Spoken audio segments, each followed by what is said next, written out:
자, 오늘 32번째 시간입니다. 눈물의 기도입니다. 시편 126편 5절로 6절. 눈물을 흘리며 씨를 뿌리는 자는 기쁨으로 거두리로다. 울며 시리를 부르려 나가는 자는 반드시 기쁨으로 그 곡식단을 가지고 돌아오리로다. 아멘. 네, 오늘은 32번째 시간이고 우리가 기도의 방법에 관해서는 10번째 시간이 되겠습니다. 어제 우리가 회개 기도에 대해서 함께 말씀을 나누었고 오늘은 눈물의 기도입니다. 오늘 시편 126편 5절로 6절에 보니까 눈물을 흘리며 씨를 뿌리러 나가는 자, 눈물을 흘리며 씨를 뿌리는 자, 그들은 기쁨으로 그 단을 거두리로 그랬습니다. 자, 농부들이 봄에 씨앗을 뿌리는데 왜 눈물을 흘리며 뿌린다 그럴까? 그렇습니다. 봄에 짧은 시간 안에 파종을 해야 합니다. 그래서 농부들에게는 그 봄의 하루하루가 짧고 고단하지요. 봄이 힘들다고 여름에 씨름을 심은 게 씨앗이 아닙니다. 씨앗은 반드시 제때에 심어야. 그러니 얼마나 고단하겠습니까? 그래도 심어야 되는 거거든요. 우리도 하루하루 사는 게 그렇잖아요. 오늘 힘들다고 내일 미룰 수 없는 게 우리가 사는 일들이잖아요. 오늘은 너무 힘들어. 그냥 하루는 잠깐 죽었다가 내일부터 살아야 되겠어. 이런 인생이 없죠. 힘들어도 살아야 되고 괴로워도 살아야 되고 억울해도 살아야 되고 살아야 됩니다. 농부가 봄에 파종하는 그 수고가 고단해도 씨앗을 심어야 되니까 오죽하면 눈물을 흘리며 씨를 뿌리는 자는 눈물을 흘리며 뿌릴지라도 가을에는 반드시 기쁨으로 거둔다. 우리 사는 인생이 그런 겁니다. 하루도 눈물이 떠나지 않는 날들이죠. 인생을 그래서 우리가 울면서 태어나고 울면서 간다 그럽니다. 울음소리 듣고 가는 거 얘기죠. 그래서 우리 요한계시록을 보면 하나님이 천국에 오는 자들에게 가장 먼저 하는 것이 그들의 눈에 눈물을 닦아주신다 그랬어요. 눈물을 닦아주신다 그랬어요. 여러분도 많이 우시나 봐. 아멘을 많이 하는 거 보니까.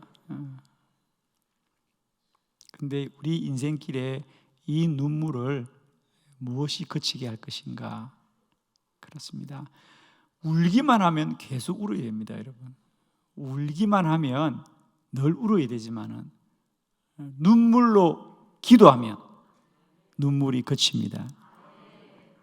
똑같이 울더라도 울기만 하면 인생이 힘들다고 울기만 하면 계속 울어야 됩니다.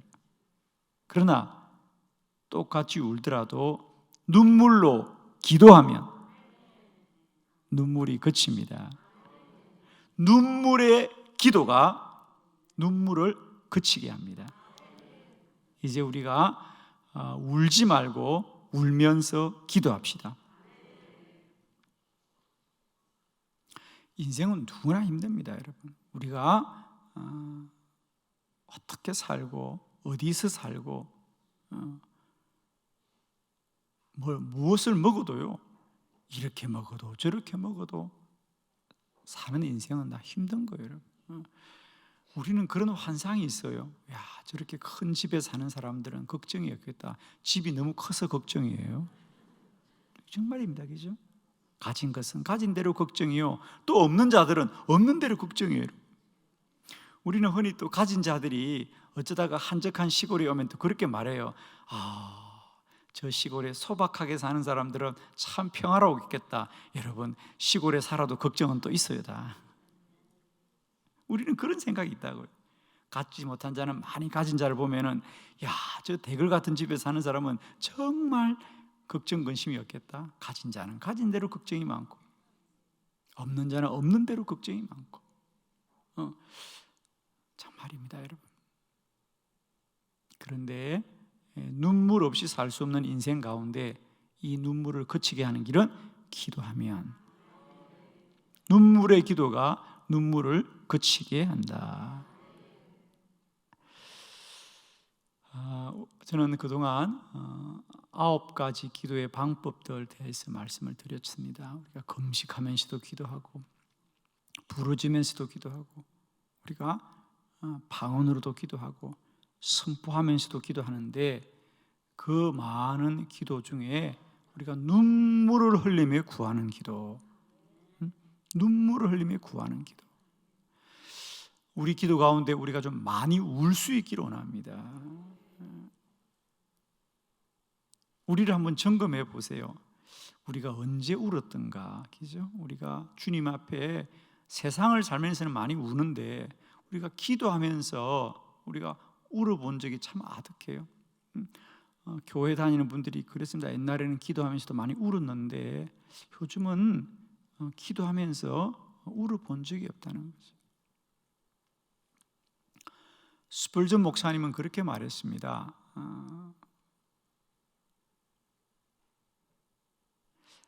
마른 눈, 즉 울지 않고 눈이 말라 있는 사람들, 마른 눈을 가지고는 천국을 갈 수 없다 그랬어요. 어떡하지? 마른 눈을 가지고는 천국 갈 수 없다는 거예요. 하나님 앞에 사는 자는 눈물로 기도해야 된다는 거예요. 기도를 그냥 하지 말고 눈물로 기도해라. 그러면 반드시 이 눈물 흘리고 살 수밖에 이 땅에서도 기쁨의 단을 거둔다는 거예요.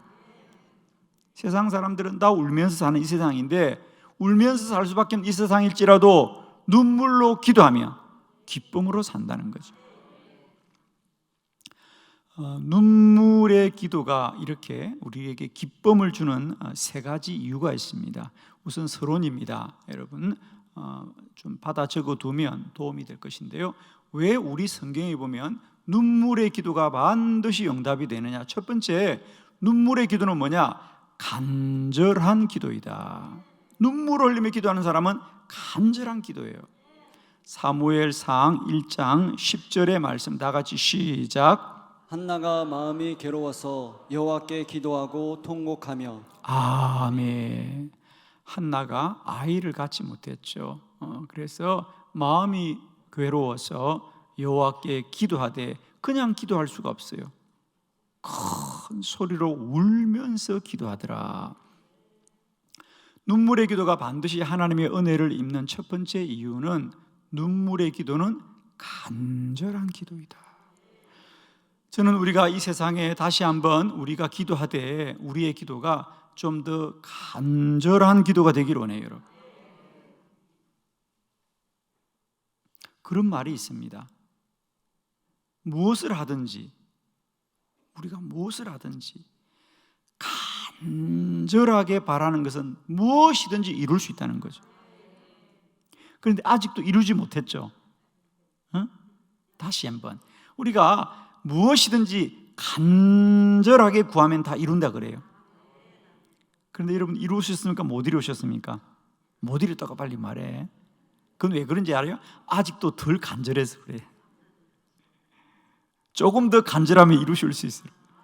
아멘이십니다. 100% 동의합니다.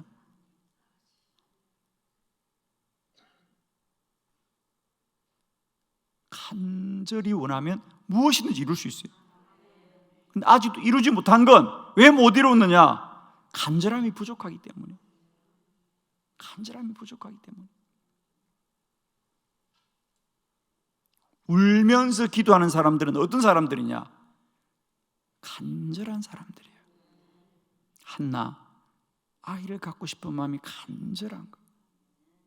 그래서 사람들이 한나가 기도하는 걸 보고 얼마나 그가 소리치고 통곡하며 기도하니까, 네가 술 취했냐? 그런 말입니다. 마치 사람들이 볼 때는 술을 취한 사람처럼 그렇게 부르짖고 기도하는 거예요. 우리의 기도가 다시 한번 간절함을 잊기를 원합니다. 하나님께 기도하되 그래서 우리가 흉내만 내는 기도가 아니고 간절함으로 부르짖기 될 때 눈물 없이는 기도할 수 없습니다. 우리가 덜 간절하니까 눈물 없이 기도하는 거예요. 간절하면 눈물이 쑥 빠지는 거예요. 눈물의 기도는 간절한 기도이다. 한나는 그냥 기도하지 못합니다. 기도하되 통곡하면서 기도하자 하나님이 그 태문을 열어주시더라.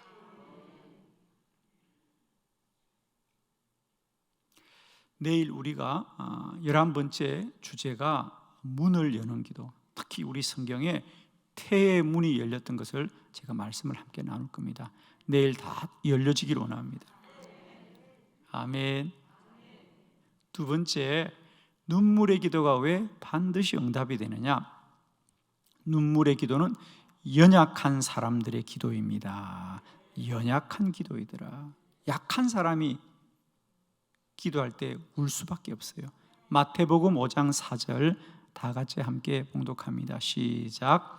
애통하는 자는 복이 있나니 그들이 위로를 받을 것이며. 아멘. 예수님의 팔복 중에 하나, 애통하는 자. 애통하는 자. 울고 통곡하는 그들이 복이 있다. 왜? 그들이 하나님의 위로를 받을 것이다. 왜 울입니까? 강한 자가 울입니까? 약한 자가 웁니까? 약한 자가 우는 겁니다. 약한 자가 웁니다. 어떤 사람이 눈물로 기도한다는 것은 그건 연약한 사람들, 누구에게 도움을 구할 수도 없고 누구의 힘도 빌릴 수 없고 그러나 살아야 하기 때문에 울고 또 우는데, 예를 들면 하갈과 같은 여인이 울면서 기도하는 거예요. 성경에 보면 우는 자들은 다 약한 자들입니다. 강한 자가 울지 않습니다. 약한 자가 웁니다. 그러나 하나님은 강한 자의 편이 아니라 약한 자의 편이십니다. 하나님은 약한 자의 하나님입니다. 고난받고 고통받는 자들의 편이 되시는 하나님이라. 그러므로 오늘 예수님이 말합니다. 애통하는 자는 복이 있나니 그들이 하나님의 위로를 받을 것입니다.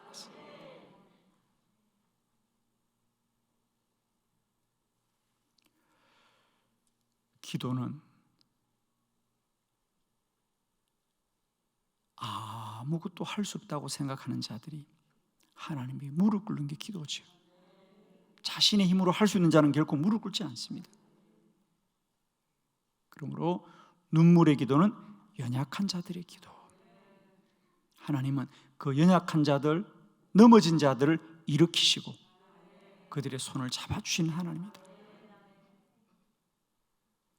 세 번째, 눈물의 기도가 왜 하나님의 은혜를 입느냐? 눈물의 기도는 회개하는 기도입니다.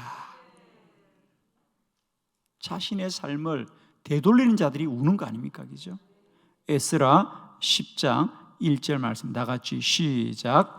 에스라가 하나님의 성전 앞에 엎드려 울며 기도하여 죄를 자복할 때에 많은 백성이 크게 통곡하며 이스라엘 중에서 백성의 남녀와 어린아이의 큰 무리가 그 앞에 모인지라. 아멘. 이제 바벨론의 포로에 돌아온 이스라엘 백성들이 가장 먼저 한 게 하나님 앞에서 그동안 우리가 하나님의 말씀을 떠나 방자하고 또 불의하게 살았던 것을 철저하게 회개합니다.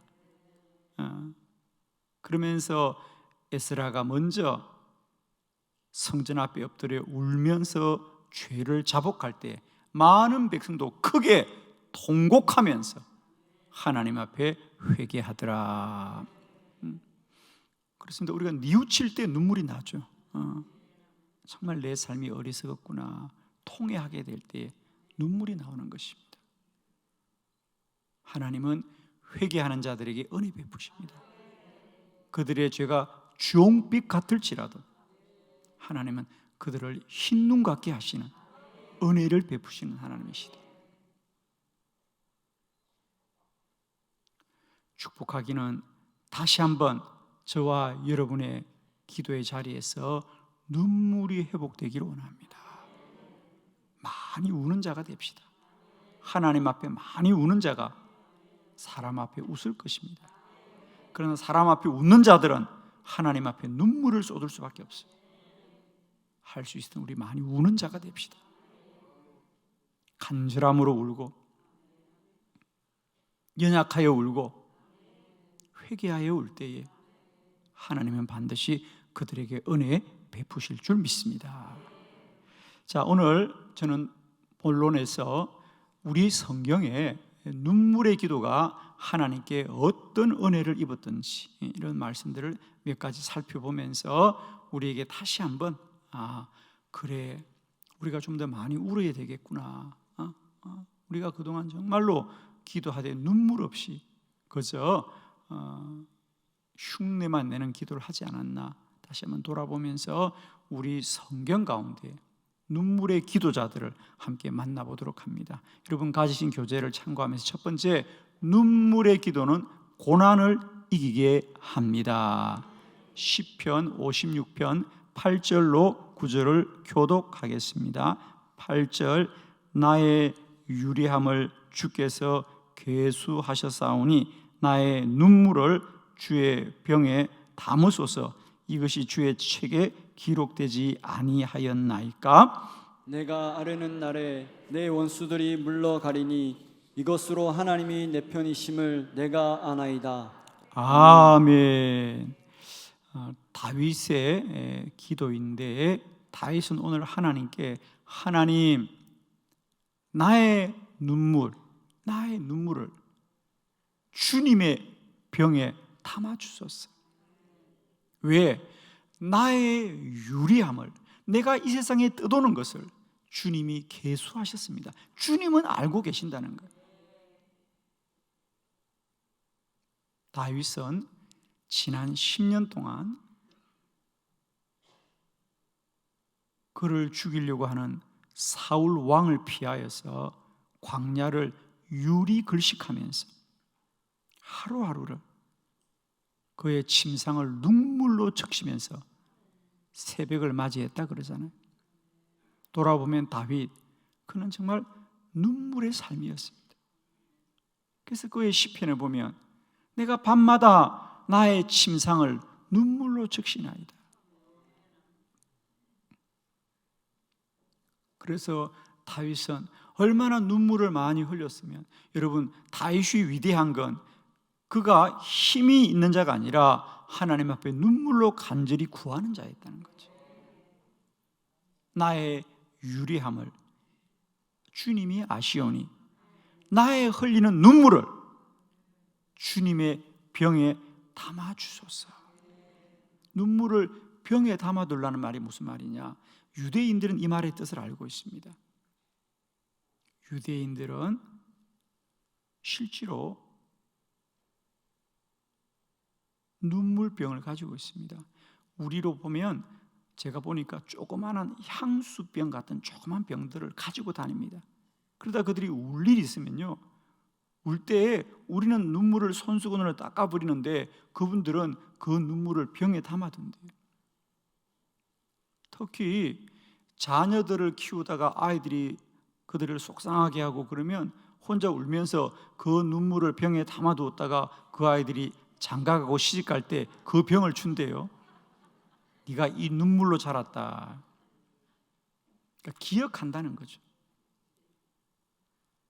눈물을 기억한다는 거죠. 여러분도 오늘부터 눈물병을 하나씩 만드세요. 정말입니다. 그냥 흘리는 것이 아니라 그걸 기억한다는 거예요.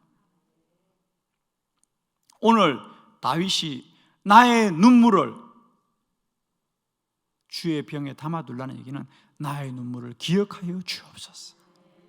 하나님은 반드시 성도들이 흘리는 눈물을 기억하신 하나님입니다. 다윗은 눈물의 기도로 고난을 이깁니다. 할렐루야. 여러분, 우리가 힘들고 어려울 때 하나님 앞에 많이 울면 하나님은 반드시 이 고난을 이기게 하실 것입니다. 두 번째, 눈물의 기도는 하나님의 은혜를 입습니다. 시편 6편 1절로 6절을 교독합니다. 1절, 여호와여 주의 분노로 나를 책망하지 마시오며 주의 진노로 나를 징계하지 마옵소서. 여호와여 내가 수척하였사오니 내게 은혜를 베푸소서. 여호와여 나의 뼈가 떨리오니 나를 고치소서. 나의 영혼도 매우 떨리나이다. 여호와여 어느 때까지니까? 여호와여 돌아와 나의 영혼을 건지시며 주의 사랑으로 나를 구원하소서. 사망 중에서는 주를 기억하는 일이 없사오니 수월에서 주께 감사할 자가 누구리까? 내가 탄식함으로 피곤하여 밤마다 눈물로 내 침상을 띄우며 내 요를 적시나이다. 아멘. 그게 6절에 내가 탄식함으로 피곤하여 밤마다 눈물로 내 침상을 띄운다. 얼마나 울었으면 밤마다 그 방바닥에 눈물이 가득 차서 침상이 떠다닌다 얘기입니다. 그죠? 내 요를 적시나이다. 정말입니다, 여러분. 우는 자의 기도는 반드시 하나님의 은혜와 위로를 얻는다. 어느 목사님이 이 본문을 보시고 은혜를 받으셨어요. 그래서 이 목사님이 개척교회를 하셨는데 정말 나도 다윗처럼 기도해 봐야 되겠다. 그래서 그분이 실제로 그때부터 눈물의 기도를 작정하시고 다윗은 눈물로 그의 침상을 띄웠다는데 우리 목사님은 내가 그 정도는 안 되더라도 우리 목사님들이 강대상 뒤에 저희도 이렇게 기도 방석이 있습니다만은 그 기도 방석 위에 앉아서 내가 이 기도 방석은 다 눈물로 적셔야 되겠다. 그러고 울었다는 거예요, 여러분. 할렐루야. 정말입니다. 그때부터 그 목사님의 목회에 부흥의 문이 열렸습니다. 사실 오늘날 여러분이 제가 이름만 대면 다 아는 목사님 여러분. 근데 그분도 처음 개척할 때에 정말 막막했던 분입니다. 근데 그분이 이 말씀에 은혜를 받으셨어요. 내가 기도 방석을 눈물로 적시겠다. 그리고 그때부터 우셨어요, 정말. 여러분 정말 축복합니다. 우리가 주님 앞에 많이 우시길 원합니다. 하나님은 우는 자에게 은혜를 베푸셔요. 강한 자에게 은혜 베풀지 않습니다. 약한 자에게 은혜 베푸시는 거예요. 우리의 기도가 언제나 주님 앞에 연약한 자의 통곡이 될 때 하나님은 그 통곡을 기쁨으로 바꾸어 주실 거예요. 다윗, 내가 탄식함으로 밤마다 눈물로 내 침상을 띄우고 내 요를 적시나이다. 다시 한번 저와 여러분의 기도에 눈물이 회복되시기를 그리스도 예수의 이름으로 축원합니다. 세 번째, 눈물의 기도는 역전되게 합니다. 느헤미야 1장 4절로 5절을 교독합니다. 내가 이 말을 듣고 앉아서 울고 수일 동안 슬퍼하며 하늘의 하나님 앞에 금식하며 기도하여 이르되 하늘의 하나님 여호와 크고 두려우신 하나님이여 주를 사랑하고 주의 계명을 지키는 자에게 언약을 지키시며 긍휼을 베푸시는 주여 간구하나이다. 아멘. 느헤미야가 바벨론의 포로로 잡혀와서 지내고 있을 때에 이스라엘 백성들이 1차, 2차, 3차에 걸쳐서 순차적으로 포로로 끌려옵니다. 그래서 느헤미야는 먼저 잡혀와 있을 때 그 후에 이스라엘에서 오는 이 이스라엘 사람들에게 얼마나 궁금하겠습니까? 그래 지금 나라는 평안하십니까? 그러자 그 사람들이 아닙니다. 나라가 다 망하고 무너졌고 특별히 예루살렘 성이 다 허물어졌습니다. 그러자 이 말을 들었던 느헤미야가 오늘 기도하는 모습을 성경은 기록하고 있습니다. 내가 이 말을 듣고 앉아서 울고 수일 동안 슬퍼하며 하늘의 하나님 앞에 금식하여 기도하였더라. 느헤미야가 할 수 있는 게 뭐가 있어요? 그죠? 자기는 이미 포로로 잡혀왔고 자기가 어떻게 할 수도 없고 울 수밖에 없는 거죠. 그래서 하나님 앞에 울고 슬퍼하며 금식하며 기도합니다. 사람들이 볼 때는 그런 사람들의 기도가 무엇이 될까? 운다고 소용이 있나? 그렇죠. 이미 나라는 망했고 자기들은 포로로 잡혀왔는데 다시 돌아갈 수도 없는데, 그런데 놀라운 것은 말입니다, 이렇게 울고 금식하며 기도하자 느헤미야가 섬기고 있던 왕의 마음을 하나님이 주장하여 주셨어요. 하루는 느헤미야가 왕 앞에 수중을 들고 있는데 왕이 먼저 느헤미야에게 관심을 보이지 않습니까? 너의 얼굴이 왜 이렇게 수척하냐? 정말 이건 큰일 날 일이거든요. 그런데 느헤미야에게 하나님이 믿음을 주셔서 그가 내가 사실은 지금 금식하며 기도하는 중입니다. 그러면서 우리의 조국 예루살렘의 성이 다 무너져서 제 마음이 너무도 괴로워서 제가 금식을 하고 있다는 거예요. 사실은 그 나라를, 그 이스라엘을 누가 무너뜨렸냐? 이 바벨론이 무너뜨리고 이 바벨론이 그 예루살렘 성을 허문 겁니다.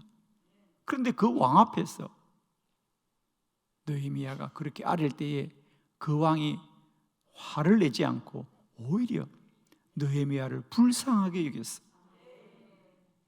그러면 그 성을 다시 쌓는데 얼마나 걸리겠느냐? 네가 가면 그 일을 할 수 있겠냐? 느헤미야가 왕이여 나에게 은혜를 베푸시면 내가 반드시 그 성을 다시 쌓고 돌아오겠다고 합니다. 그러면서 그 왕에게 나만 홀로 보내지 마시고 일꾼들도 보내주시고 목수도 보내주시고 그리고 군사들도 보내주시고 목재도 보내주시고, 그런데 그 왕이 그의 청을 다 들어주더라고요. 할렐루야. 여러분, 기도하면 역전될 줄로 믿습니다. 하나님이 사람의 마음도 주장하시고 통치하여 주셔서 기도하면 반드시 역전되되 눈물의 기도는 반드시 하나님이 역전케 하시더라. 열왕기야 20장 5절의 말씀 다 같이 시작. 너는 돌아가서 내 백성의 주권자 히스기야에게 이르기를 왕의 조상 다윗의 하나님 여호와의 말씀이 내가 내 기도를 들었고 내 눈물을 보았노라. 내가 너를 낫게 하리니 내가 3일 만에 여호와의 성전에 올라가겠고. 아멘. 히스기야의 기도입니다. 히스기야가 그의 몸이 죽게 되었을 때에 그가 하나님 앞에 나와 간절히 기도하되 오늘 성경에 보니까 하나님이 이렇게 말씀합니다. 히스기야야, 내가 너의 기도를 들었을 뿐 아니라 너의 눈물을 보았더라. 내가 너를 낫게 하리니 그랬습니다. 사실은요, 처음에 히스기야가 기도할 때는 하나님이 선지자 이사야에게 히스기야의 병은 낫지 못하리라, 그가 낫지 못하리라 그럽니다. 그래서 이사야 선지자가 왕에게 왕이여, 왕의 병은 죽을 병입니다 그럽니다. 그러나 하나님이 그렇게 말씀하여도 히스기야는 하나님 앞에 나아가 더 간절히 울며 기도하자 하나님이 마음을 바꾸셨어요. 그의 생명을 15년을 연장해 주지 않습니까? 그러면서 하시는 말씀이 내가 너의 기도도 들었지만 너의 눈물을 보았구나 그랬어요. 눈물의 기도는 그 사람의 진심을 말하는 거죠. 오늘 하나님께서 하시는 말씀이 내가 너의 기도도 들었는데 너의 눈물도 보았다는 건 뭡니까? 그의 진심을 본 겁니다. 눈물의 기도는 진실된 기도잖아요, 그죠? 눈물의 기도는 진실된 기도입니다. 사람의 입은 거짓말을 합니다. 그러나 눈물은 거짓말하지 않죠. 맞습니까? 입은 거짓말합니다. 그러나 눈물은 거짓말하지 않습니다. 그래서 우리가 사람들과 대화할 때 눈을 보지 않습니까? 그죠? 눈을 보면 눈에 다 남겨 있다 그러죠. 눈을 보면 그 사람의 진심을 합니다. 입은 거짓말해요, 여러분. 그죠? 그런데 눈은 거짓말하지 못한다 그러죠. 그래서 눈물은 진실된 기도로 말합니다. 하나님이 히스기야야, 내가 너의 기도도 들었지만은 내가 너의 눈물을 보니 너의 마음이 진심이구나. 너의 마음이 진심이구나. 여러분, 진심, 사람의 진정한 마음은 모든 것을 다 바꿀 수 있어요. 아멘이죠. 그리하여 히스기야는 죽을 몸이 살게 되는 역전된 인생이더라. 눈물의 기도는 우리를 역전되게 합니다. 결론, 오늘 설교를 다 몰라도 괜찮습니다. 결론은 하나입니다. 많이 울어야 되겠다. 내가 기도하면서 이제 그냥 소리로만 기도하지 말고 많이 울어야 되겠구나. 그런 은혜가 우리한테 있고요. 우리의 기도 가운데 눈물의 샘이 다시 회복되는 은혜가 있기를 그리스도 예수의 이름으로 축원합니다.